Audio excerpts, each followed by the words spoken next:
Pigment International presents In the Paint with NBA Chicago Bulls champion Darrell Walker, now noted black fine art collector. Our MC this evening, Dion Miller, sports anchor and reporter, ABC 7, Chicago. I'm going to now introduce our moderator for this evening, Tracy Dion Hall. We share a name. Isn't that great? I'm so excited. Our goal was to pair someone great with someone great, and we have certainly done that.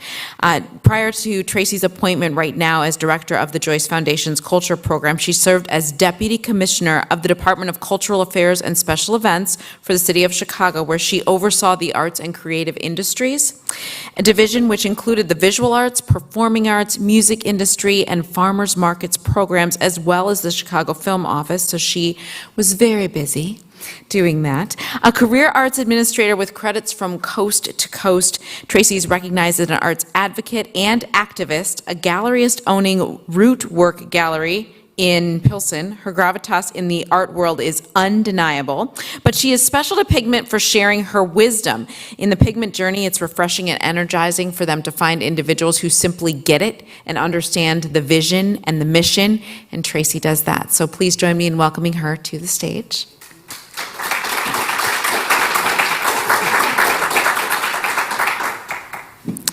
Now, our guest of honor truly needs none of my introduction, but I'm going to read what is here just to back up how wonderful that he is.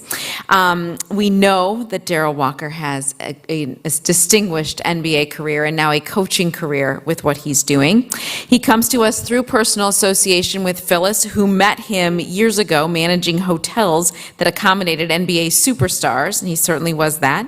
In addition to that spectacular basketball and now coaching career at the University of Arkansas Little Rock, we were moved and inspired by his desire to mentor youth. And you heard Patricia say he was doing that just this afternoon. And I know, just in briefly speaking with him, that that's part of his passion as a coach, too, to make sure that he's helping to grow the next generation. And that's something we can all certainly cheer for. But Darrell started collecting art before it was hip, cool, and trendy to collect art. And now he, of course, has become a pioneer in that field. What's become evident when you meet Darrell is his warmth, his personality, and I already learned his love of big red wine and cigars, which makes me a huge fan from go. Like, I could hang out with this man for real. I also heard that the grand dame of Chicago media, Mary D., once called him incorrigible, but then she said she thought he turned out okay. I think he did too. Very special thanks to Darrell Walker for joining us tonight. We're looking forward to your comments.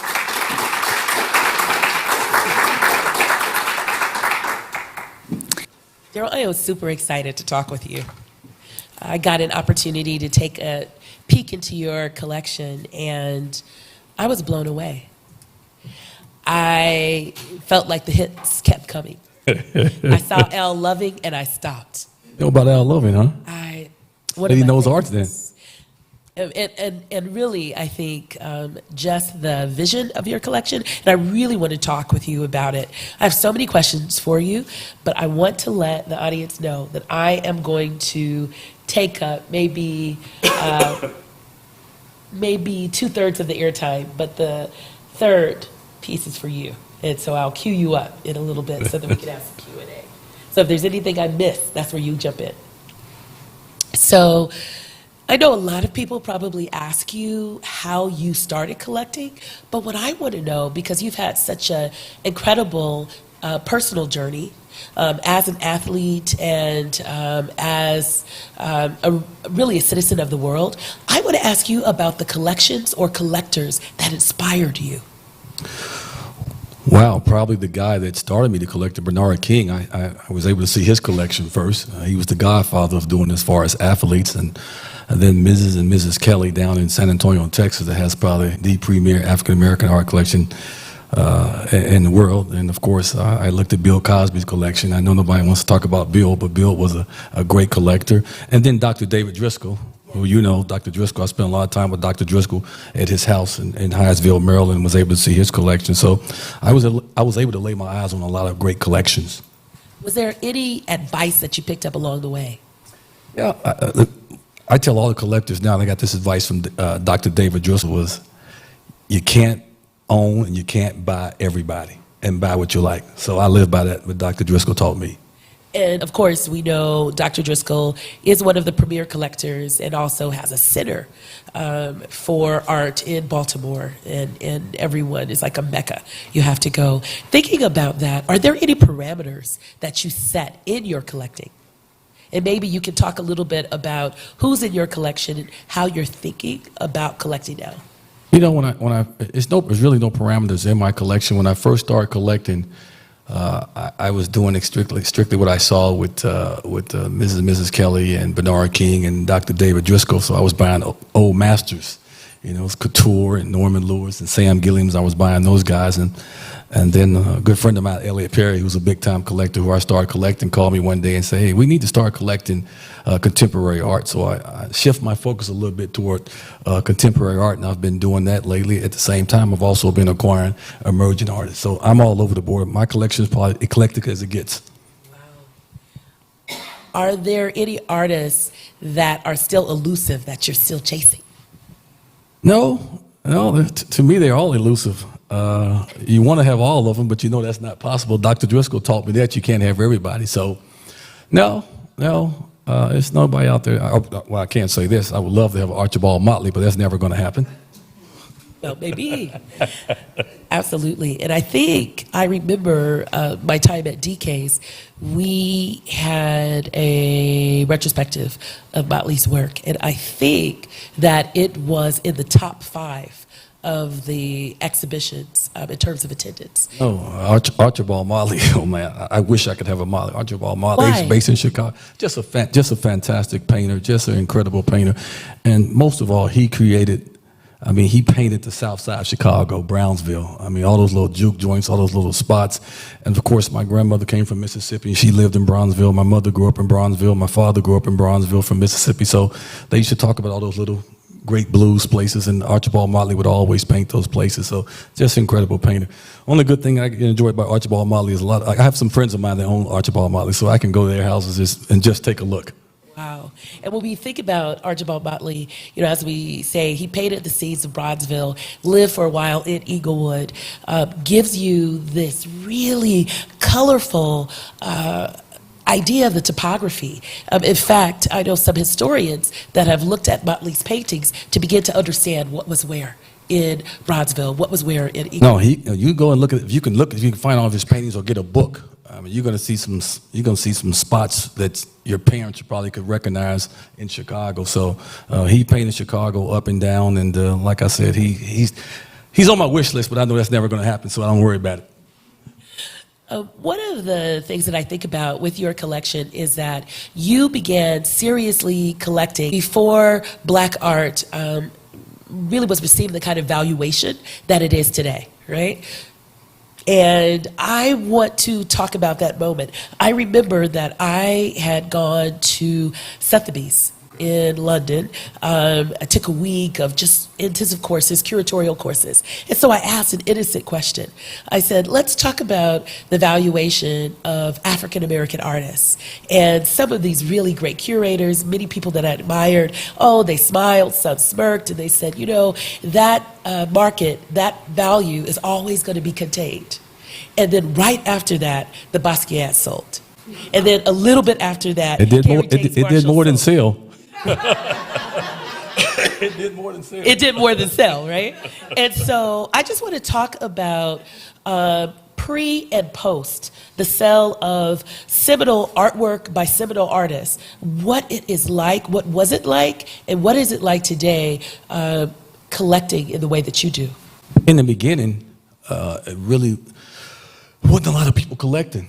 You know, right now it's in vogue. It's the thing to do right now. But in the beginning, I was out there collecting. There was a few collectors out there, African-American painters and sculptors and photographers. Their work was not selling at the price that it should have been selling for. And we already know why that was. But I continued to collect. I continued to collect what I liked, what I felt that was good, what I wanted to hang in my home. And then all of a sudden, things just twisted the last 3 or 4 or 5, 6, 7 years. Things just twisted as far as acquiring African-American artwork. And I mean, the prices went from here all the way to the top. And at the end of the day, it was long overdue, and I'm very excited for a lot of artists that I know that now are getting their due. There's a lot of speculation in the African American art market, in the same way that you see a lot of speculation on real estate, especially communities of color. I can't help, as someone who is interested in arts-based community and economic development, to see the parallels there. And so in one movement, in the community development, the economic development model, there is this ethos of buy the block. Buy in where you grew up. Don't sell grandma's house. That is out of Oakland. I'm from Los Angeles, and I've seen things change. Let me just say that. What do you think about? Is there an ethos or something that you feel an obligation or responsibility as an African American person of note, a public persona, to buy African American art? Oh, I say it, and I don't want to be redundant. I say it all the time. I buy it because I like it. I have a passion for it, but I also want to preserve our culture. That's the most important thing. I want to preserve our culture. I want to pass it down to my kids and my grandkids. That's very, very important to me. It really is. Forget all the money part and all that. That's fine with it. But at the end of the day, I'm preserving, I'm cultivating, and I'm preserving our culture. So profit or price is not a motive for you? Look, it's like buying a house. Sometimes it goes up, sometimes it goes down, and it's a lot of artists that I'm going to acquire. The value's probably never going to take off and shoot up. And yes, I have brought some artists very low, and now they're worth a lot of money. Is that why I buy? No, I was buying when nobody was buying art. When the prices was low, I was buying because I wanted to acquire the work. I loved collecting. And now, if I make some money off it now, then so be it. But that's not what I got into it for. I got into it to collect because that's what I wanted to do. Right, and a sense of respect for the culture and preservation. I knew a lot of these artists that I was collecting, so I felt toward these guys. I knew they were struggling. They wasn't selling work, and I would walk in and buy their work and hang out with them, and was able to have really a great relationship with those guys. That's really important that I have a relationship with a lot of artists in my collection. Talk a little more about that. So it sounds like at the very beginning you were in good hands. You had tutelage for some of the most, I would say, expansive thinkers as collectors, but also disciplined collectors. As you say, David Driscoll said you can't buy everything. Can't buy everything. But what was drawing you originally to a piece? That piece, and I've done it too. I've seen a piece and I've just thought about it, and then later on I can't stop thinking about it. So I have to chase and make all these phone calls. And this answers for all you people out there that's thinking about becoming collectors. When I first started collecting, I was drawn to nothing but figures. If it had any figures in it, I wasn't buying it. If it was abstraction, it was over my head. But what I did was go to museums. When I was an NBA player, go to museums, go to studios, hang out with artists, just studied and read. So finally, I finally got an eye that I could walk. Now I can walk in and see a piece of art and say, man, I want to buy this piece. I mean, like right away. In the beginning, it was a struggle, just trying to figure out what I was doing. But I did educate myself. And I think if you guys are thinking about collecting, you got to go out there and you got to educate yourself. You got to go to museums. You got to go to art studios. You got to read. Right, absolutely. Today, it feels like there are so many spaces where you can engage with art. You talked about museums, galleries, art shows, art studios. Instagram. Oh, digital. I'm saying that because I'm a new Instagram baby sitting up here. I'm all about 10 days on Instagram and don't know what the heck I'm doing. My girl Lexus back there took care of me today.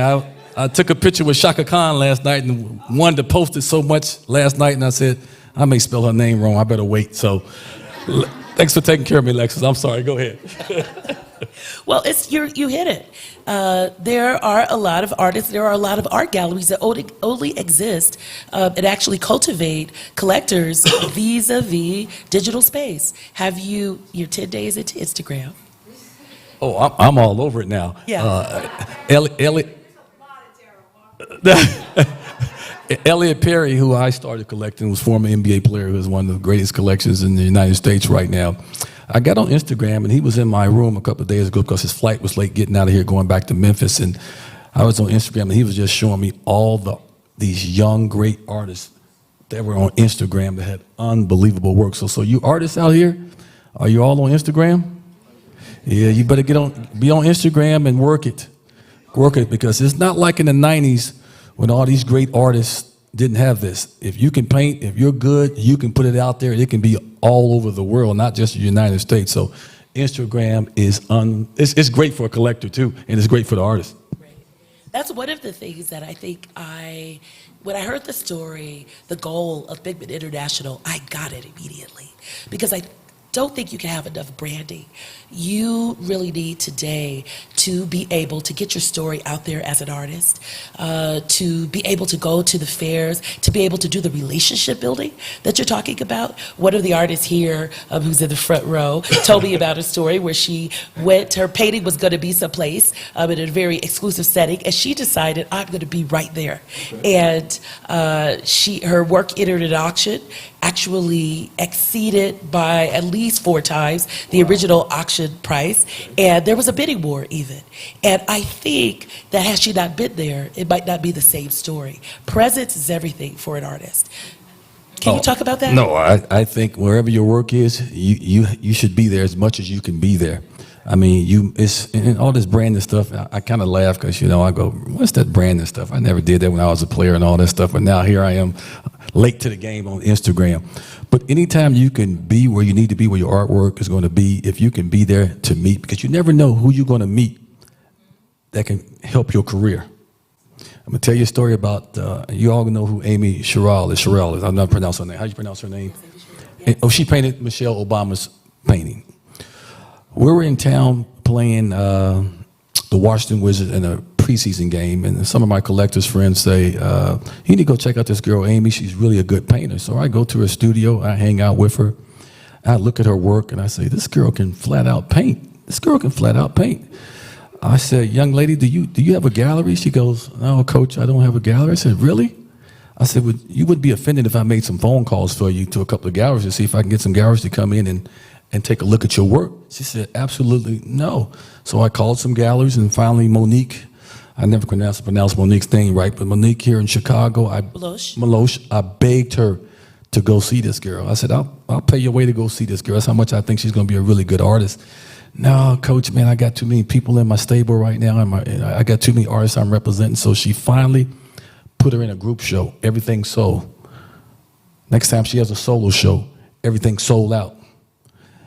Next thing you know, I don't have a piece, and it's a waiting list. And the prices are going. Yeah, they're going from $150,000 to $200,000. So you never know who you can meet that can help your career. So that's a good lesson right there for sure. Great advice for artists. But now you are responsible for coaching and guiding so many young people. Do you give them any advice about art collecting? Your young players. Yeah, it's funny. When I was at Clark Atlanta University, my first head coaching job, I would always, Spelman and Morehouse were all connected. Who said whoop? Spelman night right here, okay? Morehouse in the house, okay? All right, so I was coaching at Clark Atlanta, and anytime Spelman had an art opening, we would all put the same polo on, some jeans and slacks, and I would say, we're all going to this museum open, and they would lose their mind. Oh, coach, come on, man. Why we got to go here? I say, man, I'm more than a coach. I told you guys, I got to give you guys some culture. And so got them in there. They're pissed at me, and they all got their lips poked out. About an hour later, I see them looking at artwork, pointing and talking to each other, and I said to myself, got them. Got them. Even if they don't ever start collecting art, at least they won't be intimidated to walk into a museum, into a gallery, or into an artist studio, whether they collect or not. That's something that I have been thinking a lot about, that first moment when you first fall in love. For me, I fell in love with art as a child, as a maker, as an artist. But I fell in love with art in the sense of what it could do. My first show that I ever saw was at the African American Art Museum in Los Angeles, and I saw Martin Purrier. And I will never forget that moment. It changed me. It changed me. I want to ask you about that moment for you. You didn't know an African American man can make sculptures like that, did you? It blew you away, didn't it? I didn't know anybody. I didn't know anyone could make sculptures like that. He's incredible. Those sculptures had a narrative. All of his work, there was a text. I understood right away what he was trying to say. Let's talk about some of those moments for you. I don't know when it first hit me, but like I said, I acquired some pieces early, and then when I kept collecting, and after a while, you start accumulating pieces in your house, and you wake up in the morning, you see these pieces. At night, you're walking through the house, and one night I'm walking through, and because I don't sleep well at night, I'm walking through and I'm looking at what I've acquired, and I went, man, I love what I'm doing. I said to myself, I really love what I'm doing, man. I'm gonna keep doing this as much as I can do this, and lo and behold, I'm still doing it, not as much as I used to, but I'm still doing it. Well, we have an opportunity to get a look at your collection now. Can you talk about this? Ball and chain? Yes. And Hank is a incredible artist, sculptor, photographer. I acquired this piece. It's a big piece. It's probably like 50 by 70, so it's a really big photograph. And talking to Hank and just looking at the piece, basically the piece is basically saying, don't let the game enslave you. Don't let the game enslave you. Do what you can do, play, make money, but don't let the game enslave you. So you see, you got the NBA right there. NBA right there. And of course, they have the chain right there. And of course, they have Nike and a black leg going up. So I just thought this was a great piece to own. I was attracted to it. And it didn't hurt that I played in the NBA. So it was an easy sale. How many years ago did you acquire this piece? Wow, I don't know, maybe 8, 9 years ago. Wow. Maybe longer. So the Hank Willis Thomas of this piece is so different than the Hank Willis Thomas of today, whose work is at now in Montgomery, one of the main... Hank is doing everything. He's doing everything. Doing everything. He's doing everything, but certainly at the lynching memorial. And that cut you off, this is on my mind real fast. And some of you young artists out there, I know you guys paint or whatever your medium may be, but it's okay to experiment and try to do something else. To me, that's the way these young artists are doing right now. It's okay to try to do something else. I mean, if you paint, that's fine, but you also can try to stretch out and do something else. Let's keep going. Elizabeth Catlett, oh man, I love Elizabeth Catlett. Was able to spend some time with her before, and I acquired this piece. I know my wife really loved Elizabeth Catlett, so I acquired this piece from Swan Auction. It didn't sell, so I called Nigel Freeman on the phone, and we worked out a deal and was able to acquire that piece right there. Wow. The piece is called Glory, I do believe. Yeah, and this is definitely, this is her Mexico work, her Yes. bronzes. Classic piece, very important piece. You need to talk about him because he's a little deep for me. This boy here, Robert Colescott, man. Talk about race commentary. Oh yes, yeah, you can talk about this. This guy here. And sex, and class, and inside and outside. But why? And of course, one of the most important artists of his era, and one of the most important American artists. Oh no, he's off the charts to me. When I said I first piece I brought was a William Tolliver print, and then I brought a Jacob Lawrence print called Birth of Toussaint, and then I brought Romare Bearden print called Open Door. And I acquired all three of those pieces. I acquired at George Nominee's gallery in Detroit when I was playing with the Pistons, and Robert Colescott was there. Of course, he tried to explain it to me, and I didn't understand nothing he was talking about. But you can talk about Robert Colescott if you want, because he's off the charts. And of course, that three-legged stool that Pigment is talking about with the artist and the curator and the collector, I think the Nabdi Gallery, which was here in Chicago for a while, is also in Florida, in Miami, in the Wynn District, right?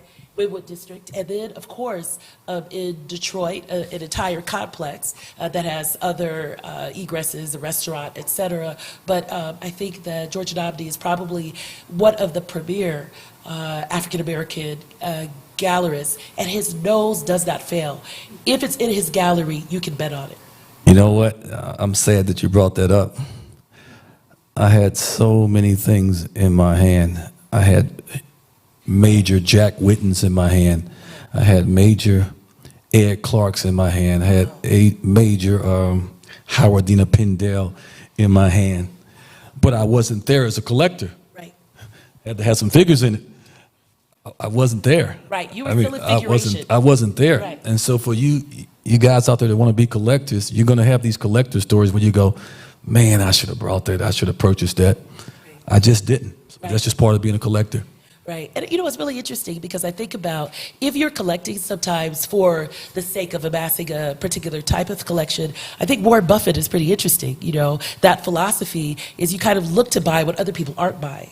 So I think that this is a day where we're returning back to figuration, we're returning to portraits, but for a while, I think, especially with an African-American cultural production when it came to visual art, for the last 10 years, it has been some sort of abstraction that has really dominated. I was telling people maybe a day or so ago, everybody's buying abstraction. Right. Maybe 8, 9, 10 years ago, everybody was buying abstraction. Right. Figurative wasn't really in. Right. And to me, it's kind of like when Kahinde kind of busts through. Yes. To me, maybe I'm wrong. When he busts through, it's like, okay, this figurative stuff is cool. Right. And everybody started painting figurative. Those kids that were getting the MFAs and it was in college, they started doing figurative work. And it's back in hot and heavy. Yeah, Kahinde and Michelin. And Michelin. Graduated from Yale Art School at the same time, their peers, and they bust through together. And I feel like they are like, the twins, Kahinde and Taye. No, they're African. Let me tell you, those two are big. They're busting Those two through are together. big right Let's there. keep going. Okay. Wow. I saw this and I just paused. That's Mr. Couture, pen and ink. How big is this piece? Yeah, it's probably 20 by 17, 1943, I do believe. How I acquired this piece, we were flying in town to play the Chicago Bulls. I think I was assistant coach with the Pistons. And so I called Aaron Gallery, Patrick Albano. I don't know if you guys know who that is. Used to own Aaron Gallery. So I called Patrick and I said, "What's going on, Patrick? How you doing? You going to be in town?" He said, "No, we're leaving. I'm going to New York to the Puck Building show. I'm taking some work with me." I said, "Well, what are you taking with you?" He said, "I got this, I got that, and I got an Elder Couture." I said, "What kind of couture you got?"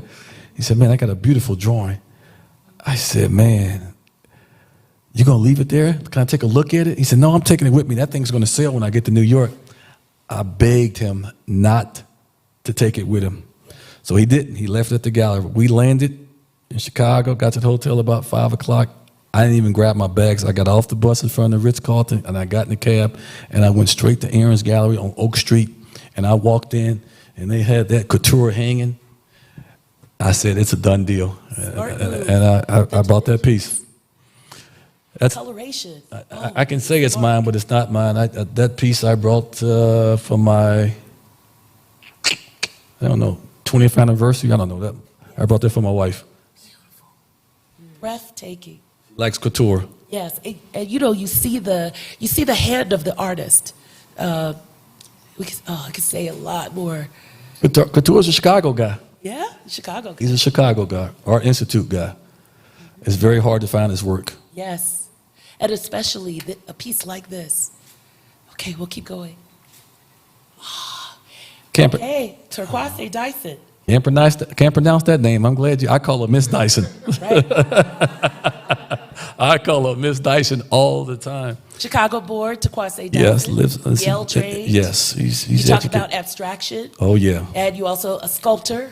Oh, she's bad. She is for you collectors out there, you need to take a look at her.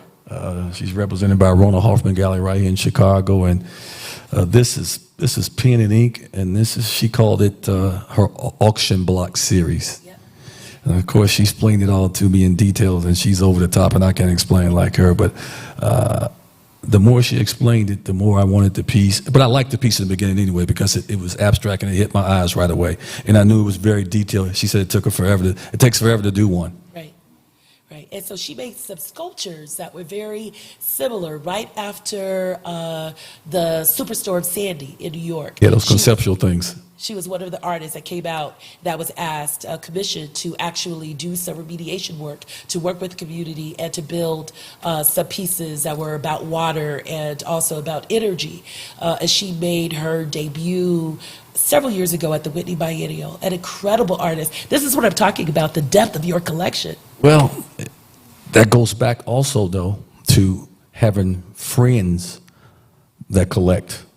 I was telling Miss Miller, I have a whole new set of friends outside of my NBA guys, my family, and my people I grew up with. All these collectors that I know all over the world. I didn't know anything about this young lady until Elliot Perry gave me a phone call, and I started, of course, went to the internet, was able to look at her work, didn't have a gallery at the time, and gave her a call and was able to acquire the piece. I think Turquoise Dyson will probably, if she continues working the way that she is, very diligently, head down, I think that she will be one of the most important artists of her generation. Oh, she's going to be big. So I'm telling you now, not a household you collectors, you may want to start taking a look at that. Yes, and one day, I have a little personal story. One day, Turquoise came to my house when I lived right down the street, and we thought we would go to the beach. And we talked so long about art in my dining room that we never got outside. We both took our glasses off, and she left hers. And the one thing that I have are her glasses still, after all of this time. So I always I never think of her without those glasses, even though I made several attempts to get them to her. She's a very important artist. Sam, yes. My man Sam, personal friend. This is part of being a collector, and we talk about getting to know the artists. When I was the head coach of the Washington Wizards and then went to the front office, I was spending a lot of time with Sam Gilliam in the studio just hanging out. I'd already acquired a bunch of work, but I was just hanging out with Sam and giving him tickets to come to the games and going out to dinner with him. This is a guy that had labored and labored and labored for years without getting the notoriety that he should have received. But now, he's back with a vengeance. He's in every major museum. Everybody's trying to get a piece of his work right now. And I think that's something for all of the artists here and everywhere else to remember. Because I think the renaissance around Sam Gilliam's work and other pieces, it shows you that your career has to have just that length. It's a marathon. It's not a sprint. Yeah, but you know, you're right about that. But Sam shouldn't have had to wait till he was in his 80s to get his due. That's absolutely true. And you know, Sam did one of the most important pieces, I think, in modern art history when he put those Drake paintings and wrapped it around the Philadelphia Art Museum. And I don't mean this in a bad way, but I just think if a white artist would have did that, after he did that, you wouldn't be able to acquire his work. It would have been selling for millions and millions of dollars. To see him drape, those Drake paintings are incredible. Yes. But he's getting his due now. You're absolutely right. Yes. You guys know who this guy is right here? He's a Chicago guy. And you collectors know who this guy is? That's the legendary Richard Hunt. One of our most important. Oh, and yeah. Oh, yeah. At the new museum in Washington, I love it that there's a Shekiah Booker. There is of course, we're under Richard Hunt, and there's one other artist whose name I'm escaping. But right when you enter, they make a statement really about the kinds of artists that you're going to see. Can you tell us about this piece? Because this is a pretty early Richard Hunt. 1954. Richard and I are good friends, and when I'm in Chicago, a lot of times we go out and have some wine, and we go to dinner, and we go to lunch. So this was some years ago. I was in the studio trying to acquire a piece, and I was standing up, and I happened to look down, and I saw this on the floor, but it had dust everywhere on it. So I look down, and I go, Richard, is this one of your proteges, or is this one of your students' work? He starts laughing, and his Richard Hunt laugh. He picks it up. He dusts that thing off. He boom, boom, boom, boom, boom, boom, boom. He goes, no, that's me. And I looked at it. I said, Richard, this is figurative. He goes, kid, because he calls me kid. Hey, kid, I used to do figurative too. He said, I tell you what, if I was you, I would buy this piece. You can always come back and get an abstract piece. So I wound up acquiring this piece, 1954, called Dancers. Yeah, and this is, I think, a part of one of his first solo shows at a major. It's an early piece. This is his piece, yeah. This is incredible. Richard Hunt.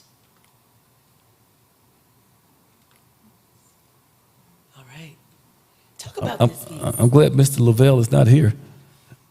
They spelled his name wrong. He would be mad. No, he wouldn't. He's a good guy. He wouldn't be mad. I'm just teasing. Whitfield Lavelle, you know, he won the MacArthur. Yes. His partner is Fred Wilson, who's an unbelievable artist himself. David Driscoll told me, and Elliot Perry, I think this was in the 90s, he said, buy as many Whitfield Lavelles Yes. as you can stand to buy.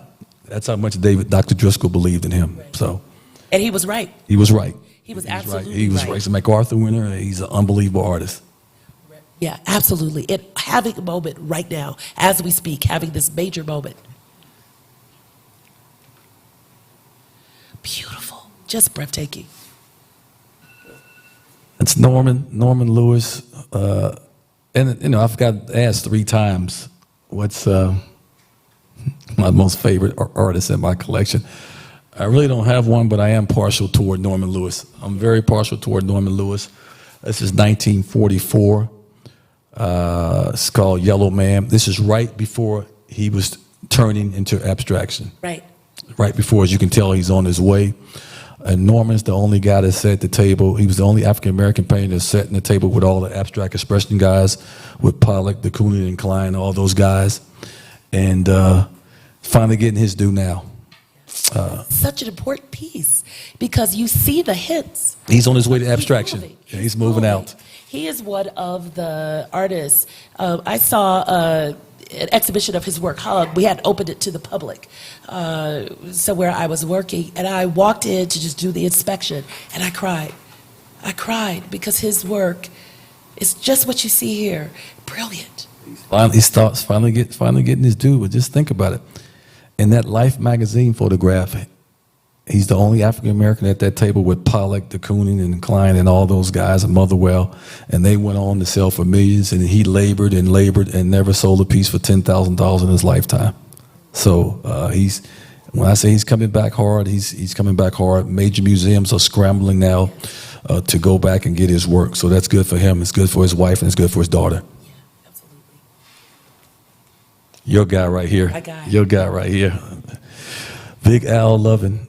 First time I met Al, I was in the studio. You know, Al's bigger than me. I'm 6'3.5". He's about 6'5". He walks in, big guy, smoking a joint, smoking it. Comes up to me, so hey, you this guy everybody's talking about that's collecting. You this basketball player that's collecting. I said, yes, sir, Mr. Lovin. Call me Al. I said, yeah, Al, I'm that guy. So we formed a great relationship. Whatever team I was playing on, I would always send him sweat tops, sweat pants, whatever.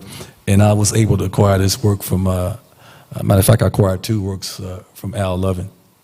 What drew you to this piece? Oh man, all the movement, Right. the colors, and that's acrylic on plexiglass. Yeah. That's on plexiglass. How big are the dimensions? That's like 35 by 35, something like that. So it's a good size piece. It's a nice size piece.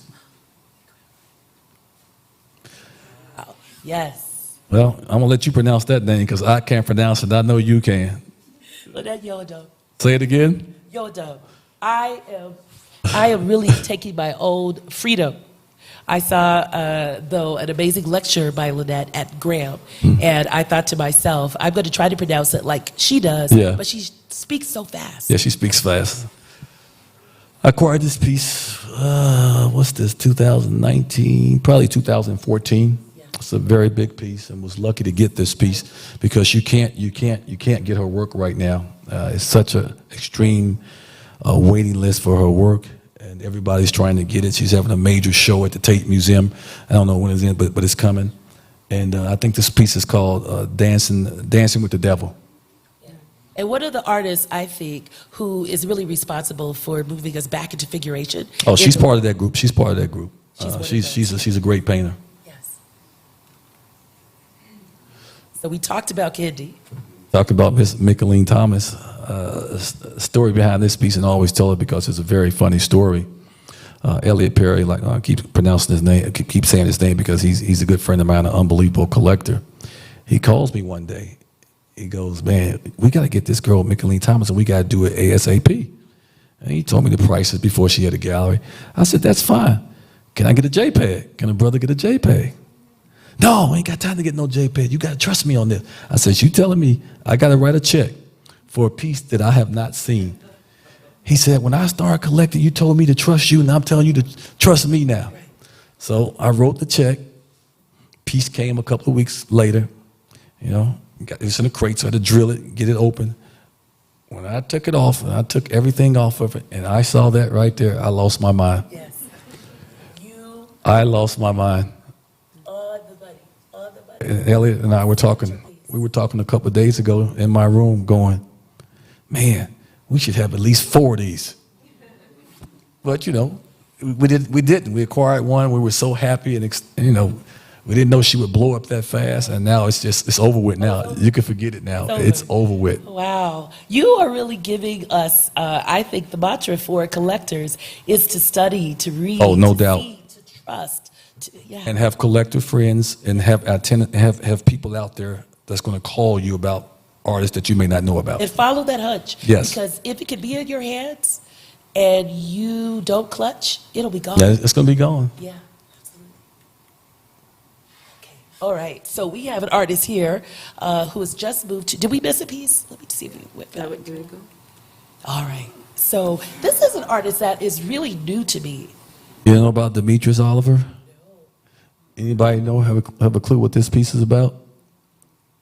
He's a Chicago kid that went to Mississippi. It's called Teal.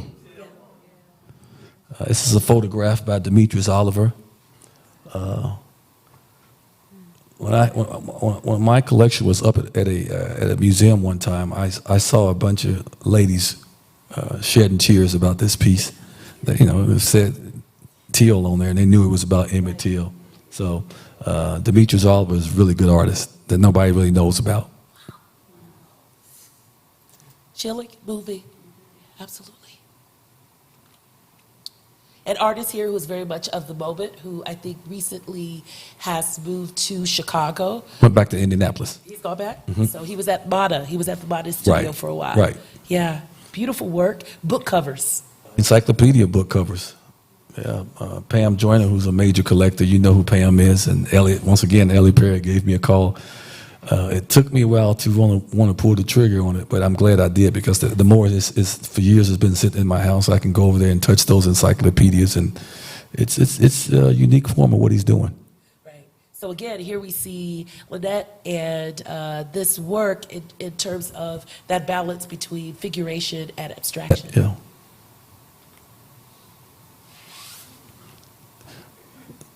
Jeff Sunhouse doesn't do a lot of work, but wow, you're trying to figure out what those are matches. Those sticks are matches. Wow, and matchsticks, yeah. It's not a very big piece. It's probably 20 by 20 or 20 by 17, something like that. But it's really an unbelievable piece. Yeah. So much is happening in this piece. Yeah. Again, classic. I think this one is self-explanatory. I don't think I have to explain this one. Of course. I've owned this piece for a while. If you don't know about Carrie May, I mean, she is a serious artist. Just won the MacArthur 2 years ago. I had a big retrospective at the Guggenheim Museum. My mother was down some years ago, and she was in the guest bedroom. That's where the piece used to hang. And she said, "Boy, come here for a second." I said, "Yeah, what's up, Mama?" I come in there. She goes, "Now, what this picture say?"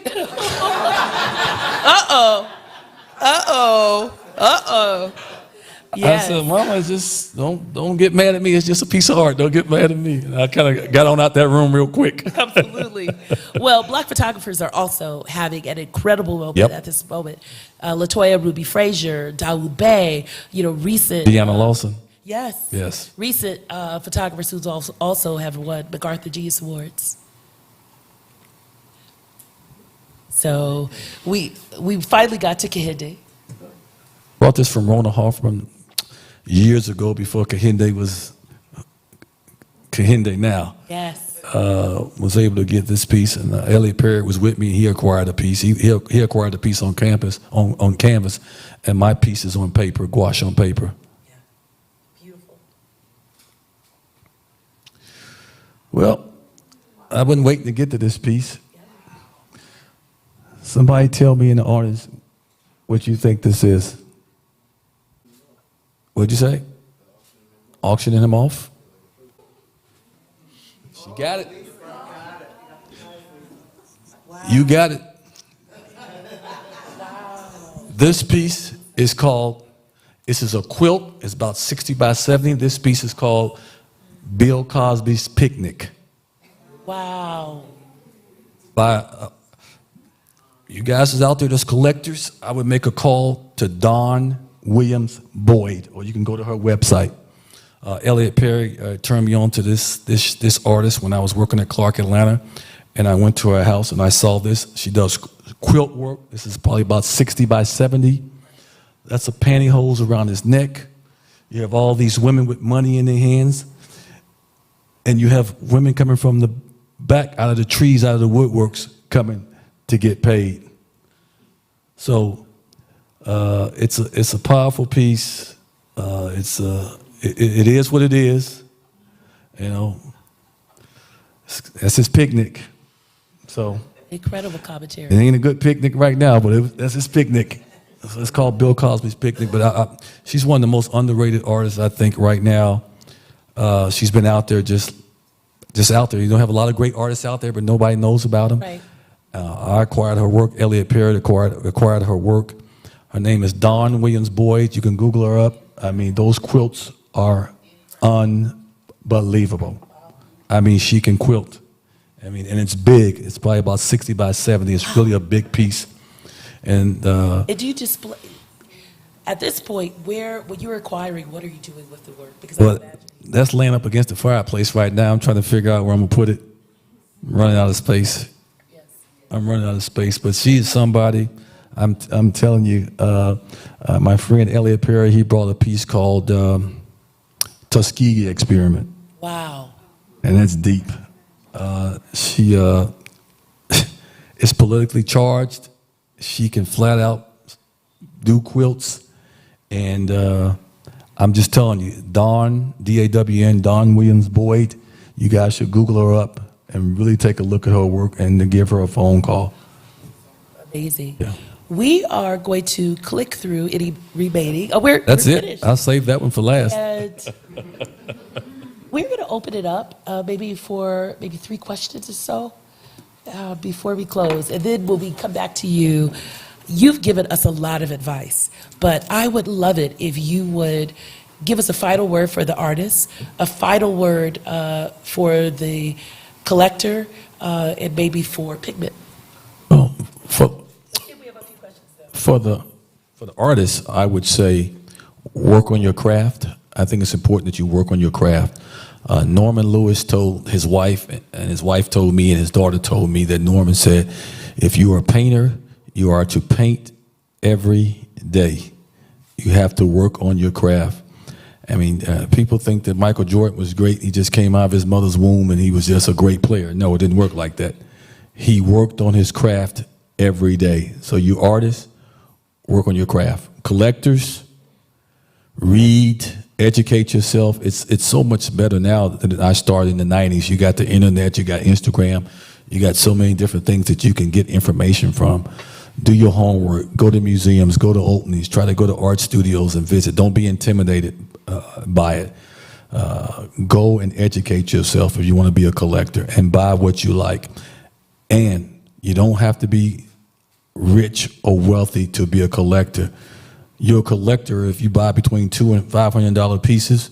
If you acquire a bunch of pieces over time, then you are an art collector. It has nothing to do with how much money you got, none whatsoever. For Patricia and Phyllis and everybody at Pigment, keep doing what you're doing. We need this. It's important, and you guys should support that. I've had fun. I've had a good time. It's time for some red wine now. Awesome. We're going to take a couple of questions.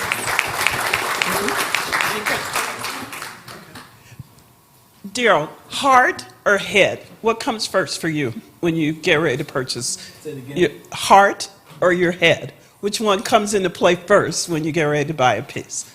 I gotta like it. It's my heart. I gotta like that thing. I gotta like it. I have to like it. I have to like it. I have to. I know it's a lot of collectors out there that's strictly looking for the value of a piece and thinking about what the piece is going to go up, and that's fine too. But I've been doing this thing a long time. If I see it, I can walk in a gallery right now and see a piece, and if I like it right away, I know it right away. Questions from some of the artists? Yep. A lot of times, some collectors, like yourself, will buy directly from the artist as opposed to the gallery. And there's been a debate in terms of basically in terms of assessing the value, in terms of if you have a true gallery representative, that gallery will escalate your craft, as opposed to if you just keep buying from the artist directly. Any thoughts on that? And I don't know if I articulated the No, question you did. correctly. Every artist that I have ever acquired work from didn't have a gallery. Didn't have one. Sam Gilliam, as great as Sam Gilliam was, really didn't have a gallery. Micheline Thomas at the time did not have a gallery. Richard Hunt, believe it or not, at the time, and Richard Hunt really has never signed his name to anybody, to be honest about it. So the works that I've acquired from artists directly from their studios, they really didn't have any gallery representation. We talk a lot about this form of art. Can you talk about photography?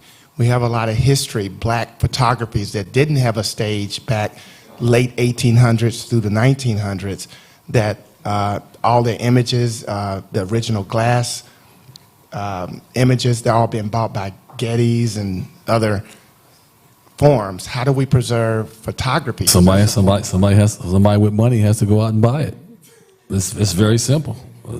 Somebody African American, wealthy, has to go out and do it. Just like P. Diddy decided he wanted to own that Kerry James Marshall, and he paid $25 million for it. Somebody has to go out there and acquire. That's why I keep saying it all the time, that when I collect, I'm trying to preserve and preserve our history as much as I can. Have it in my hands some. I'd like to kind of follow up on that. You know, when E.F. Hutton speaks, people listen. When Darrell Walker buys, people follow. I don't know about that, but Well, it's really more of a question than a not a bad statement. idea. But really speaking to the power of the collector, when you do collect the works of an artist and someone of your stature purchasing it, it does make a difference, or does it not? Well, that's debatable. I mean, I know if people see what Elliot Perry is buying, or Pam Joyner, or what I'm buying. I mean, it's a lot of collectors we have a lot of collectors friends that say, hey, send us what you guys are buying, and they do acquire. I acquired the Bill Cosby piece because Elliot gave me a call when I was coaching at Clark Atlanta and said, hey, man, go check out this quilt maker by the name of Don Williams Boyd. I said, who? He said, man, just go check it out. So I Googled it up, looked at the work, made an appointment with her. No gallery at all. She has no gallery at all. Went through her house, quilts rolled up everywhere. I could have stayed in there for hours and was able to acquire that piece. Now, I've been telling people they need to acquire Don Williams Boyd, because what's eventually going to happen, I'm going to call the galleries and say, That's I the think one. you need to go take a look at her. But what I'm getting to is just that. Your role as a collector, you are able to leverage, if you will, your collecting power to be able to call that gallery to say, this is an artist you need to pay attention to. And it makes a difference in the career path and trajectory of an artist's career. Yeah, I don't know if Monique would have called Amy if I hadn't made that call. Yes. I don't know if she would have made it or not. It's another artist in Atlanta, Georgia, by the name of Alfred Conte, C-O-N-T. You know what I'm talking about. He knows what I'm talking about. When I was at Clark for 2 years, I would go to his studio. I finally acquired his work. Didn't really have a major gallery representing him. And so I called Kavi Gupta here in Chicago. I said, Kavi, take a look at this kid, Alfred Conte, man. I said, I think he got it. I think he got a chance to really be good. Next thing you know, Alfred Conte's with Kavi Gupta, selling for tons of money now. Yeah, Should I be getting a cut? right. I'm going to have to talk to Kavi about that.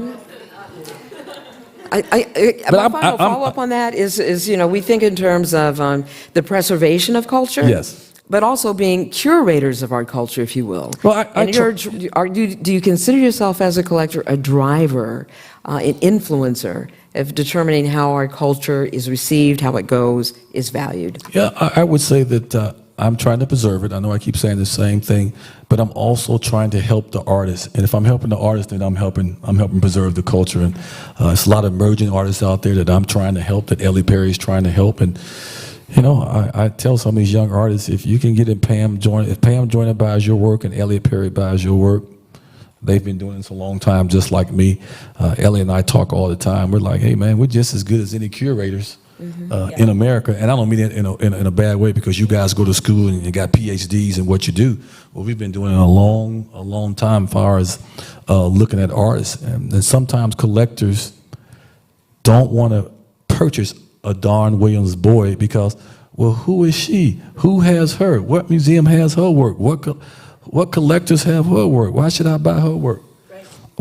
Ellie and I don't do that. We just say, hey man, this girl is good. This woman is good. I'm buying this. And I think, also too, I think the point that Devorah's making that you've made, Darrell, I think the rise of the curator has really been a recent phenomenon. We know the curator just simply means to care for. Right. And so I think most art was purchased the way that you were purchasing.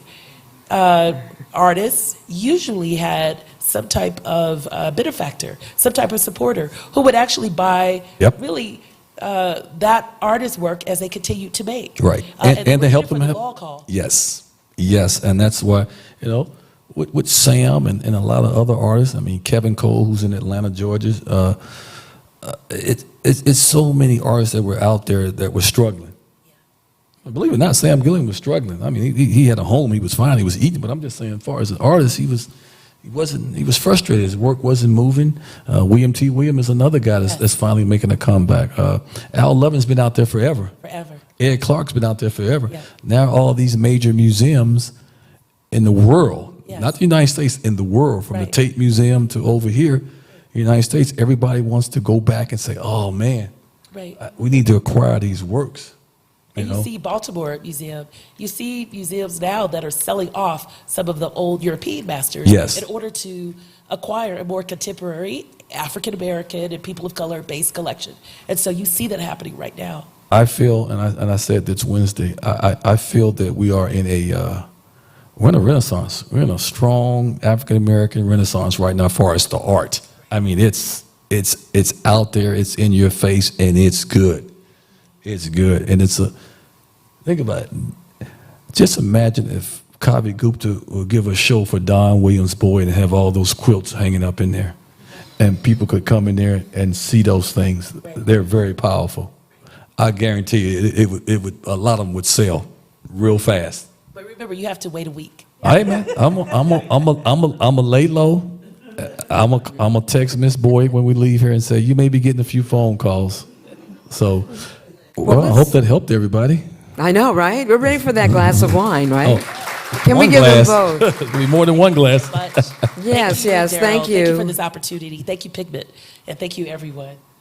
Absolutely. And let's give Tracy D. Hall and Darrell Walker a round of applause for sharing their wisdom and giving us insights.